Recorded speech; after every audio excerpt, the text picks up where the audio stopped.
Long before the first humans walked the earth, when the world was young and untouched, there was only silence. The sun rose and set, casting its golden light across the empty landscapes, but there was no sound, only the quiet stillness of an unspoken dream. In this hushed world, two ancient forces moved with purpose: the wind who danced across the skies, and the sea who shimmered with the colors of the moonlight. The wind was restless, forever wandering over mountains, valleys, and forests, longing for something it couldn't name. It caressed the tops of trees and rustled the leaves, but its song was lonely. The sea, deep and mysterious, whirled with hidden tides and unknown depths. It knew secrets that time itself had forgotten, but it too was alone, cradled in silence. One day the wind swept low over the ocean's surface, stirring the calm waters. The sea looked up, meeting the gaze of the wind for the first time. It felt a spark of recognition, like two souls discovering each other in the void. "What are you?" the sea whispered, voice soft like the murmur of distant waves. "I am the wind," he answered, his tone light and fleeting, "and I am searching for my purpose. I travel the world, but I find no place to rest." The sea's waves lapped against the shore, her laughter a gentle ripple. "Stay with me for a while," she said. "Together we can share our secrets." And so the wind and the sea lingered together, their voices intertwining. The wind's breath ruffled the surface of the water, creating waves that danced in time with its rhythm. The sea sang back, melodies rising and falling with the tides. They discovered a harmony neither had ever known, a song that echoed across the land. The world, once silent, was filled with their music. The wind howled through the cliffs, and the sea roared against the rocks, their voices creating the first melodies ever heard. The mountains listened, the trees swayed, and even the stars seemed to shimmer brighter in response. This was the beginning of music, a gift born from the love between the wind and the sea, a song created not with words, but with pure, unspoken emotion. And so, the first whispers of music drifted across the earth, carried on the breeze and woven into the waves. It was a song of love, of longing, and the joy found in connection. The wind and the sea have found their purpose, at last. As the wind and the sea continued their song, the melodies drifted across the land, reaching the ears of the animals who roamed the earth. The birds were the first to notice, their sharp eyes catching the dance of the waves, their keen ears hearing the soft whispers carried on the breeze. A small sparrow, perched on a branch, tilted her head, listening intently. She had never heard anything like it before, a sound that made her heart flutter, as if it could take flight along with her wings. The sparrow chirped a few notes, imitating the gentle rhythm of the waves crashing against the shore. Her song was small and hesitant at first, but as she continued, it grew stronger, filled with joy. Other birds joined in, their voices blending together in a symphony that mimicked the music of the wind and the sea. The forest came alive with their song, a chorus of chirps and trills that echoed through the trees. Down below, a wolf lifted his head, ears pricked at the sound. He let out a long, mournful howl, his voice rising to meet the song of the birds. The howl was a call, a deep note of longing that reverberated through the valley. The wind, hearing the animals' voices joining their song, swirled with delight. "Look, my love," he whispered to the sea. "They are singing with us." The sea's laughter bubbled up, her waves crashing joyfully against the rocks. "We have inspired them," she said. "Our music is spreading, bringing life to the world." The animals were not the only ones moved by the melody. Humans who had once lived in silence began to listen too. They heard the song of the wind in the rustling leaves, the whisper of the sea in the babbling brooks. It made them feel something new, an urge to express the emotions the music stirred within them. One day, a young girl sat by the shore, listening to the waves. She picked up a hollow reed and blew into it, mimicking the sound of the wind. It created a soft, airy note that carried across the water. She laughed in delight, playing the reed again and again, creating the first flute. Nearby, an old man watched, intrigued. He picked up two stones and clapped them together, tapping out a rhythm that matched the beating of the waves. The girl joined in with the flute, and together they made music, simple but beautiful, echoing the love song of the wind and the sea. The humans found joy in their newfound voices, teaching each other how to create different sounds. Soon, villages were filled with songs, from the morning hum of work to the evening lullabies that put children to sleep. Music had become a part of life, a way for people to share their hearts without words. The wind and the sea watched with contentment. They had given a gift to the world, one that would live on long after their own voices faded. As the seasons changed, so did the song of the wind and the sea. In spring, the melodies were light and playful, like the first blooms pushing through the soil. The birds sang joyfully, their notes blending with the laughter of children running through fields. The riverbank echoed with the hum of bees, their buzzing accompanying to the symphony of life awakening. In summer, the sea's voice grew louder, her waves crashing with energy and vigor. The wind, warm and full of life, sang through the treetops, rustling the trees in a rhythm that matched the beating of the sun. People danced on the shore, clapping their hands and stomping their feet, the songs rising with the heat of the day. Autumn brought a different tune. The wind's voice became a low, wistful hum, and the sea's waves softened into a soothing lullaby.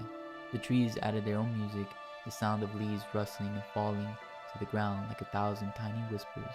The animals prepared for the cold, their calls quieter but still part of the eternal song. In winter, the world seemed to hold its breath.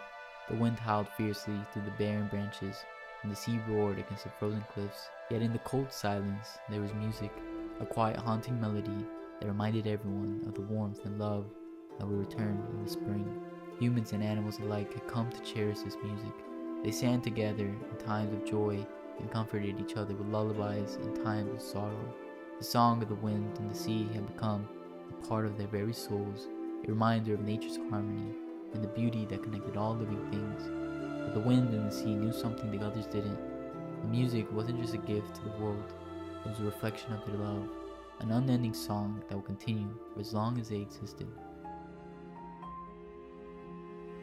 Generations came and went, but the song of the wind and the sea endured, woven into the very fabric of human life. Music had become a cherished tradition, passed down from parent to child, from elder to youth. Every culture added its own voice, creating new rhythms, instruments, and melodies that echoed the sounds of nature. In a small village by the sea, a young boy named Theo listened to the waves each evening. He had heard the stories from his grandmother about how music began, how the wind and the sea had fallen in love and created the first song. He loved those tales even if they seemed like mere legends. To Theo, the sound of the waves was more than just a noise. It was a lullaby, a soothing presence that made him feel safe. One winter night, the wind howled louder than ever before, rattling the windows of their cottage. Theo couldn't sleep, the restless song of the wind pulling him outside. He grabbed the wooden flute his grandfather had carved, a simple instrument he played whenever he felt anxious. Standing by the shore, Theo raised the flute to his lips. He closed his eyes and blew gently, letting the sound mix with the wind's mournful whistle. He played a simple tune, mimicking the rise and fall of the waves, a melody that he had learned by listening to the sea. As his song echoed across the water, something magical happened. The wind softened, swirling around him like a comforting embrace. The sea's waves calmed, their rhythm matching the gentle notes of Theo's flute. It was as if the elements themselves were listening, responding to the music he created. Theo felt a warmth spread through his chest, a connection to the world around him that he had never felt before. It was like a thread binding him to the wind, the sea, and everything that lived between them. He realized then that his grandmother's stories were true. Music was born from the love of nature, and when he played, it became a part of that ancient song. He played until his fingers were numb from the cold, the melody carrying through the night. When he finally lowered his flute, he heard a whisper on the wind, a voice as old as time itself. "Thank you," it seemed to say. "You have remembered our song." Theo's heart swelled with joy. He ran back to the cottage, eager to tell his family what he had felt, to share the magic of the music. He understood now that songs were more than just sounds. They are a way to honor the love that had given birth to them.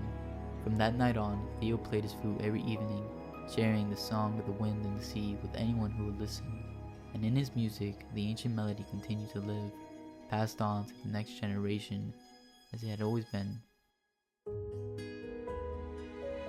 Many years passed and Theo's village grew into a bustling town. Music filled the air, children sang as they played, fishermen hummed tunes as they cast their nets, and elders told stories through song by the fire. The people didn't know, but they were keeping alive a legacy older than the mountains and the stars. High above, the wind still danced across the skies, and the sea continued her eternal dance with the tides. They watched the world they had touched, listening to the music their love had inspired. Though they had no voices of their own, they sang to the instruments of humans, to the birds' songs and the rustle of the leaves. One summer day, a great storm swept across the land. The sky turned dark and the waves crashed angrily against the cliffs. The villagers took shelter, fearing the power of the storm. But Theo, now an old man with silver hair, stood by the shore, unafraid. He could feel the sorrow of the wind and the sea, the music lost in the chaos of the storm. He raised the flute once more, his hands trembling and steady. As he began to play, the soft, haunting melody drifted out, cutting through the roar of the storm. It was the same song he had played as a boy, the tune that mimicked the waves and the wind. The storm's fury softened, as if listening. The wind slowed its wild dance, swirling gently around the field. The sea's waves eased, lapping softly against the rocks. The storm clouds parted, and sunlight streamed through, casting a golden light across the water. In that moment, Theo felt a presence beside him, a warm, unseen embrace. It was the spirit of the wind and the sea, thanking him for remembering their song, for keeping their love alive through his music. He lowered the flute, spoke softly, his voice carried on the breeze. "I've shared your gift," he said, "and it will continue long after I'm gone." The wind rustled his hair gently, a final farewell. While the sea's waves kissed the shore in gratitude, Theo knew that he had done his part, and he felt a deep peace settle over him. The villagers who had watched from their windows came out as the storm passed. They gathered around Theo, asking him what had happened, how he had calmed the storm. "It wasn't me," he said with a smile. "It was the song of the wind and the sea. It's always been with us. We just need to listen." As the sun set, the villagers sang together, their voices blending with the sound of nature.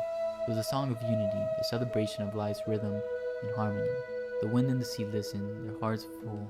Their love had created the first song, but it was humanity that had carried it forward, making it eternal.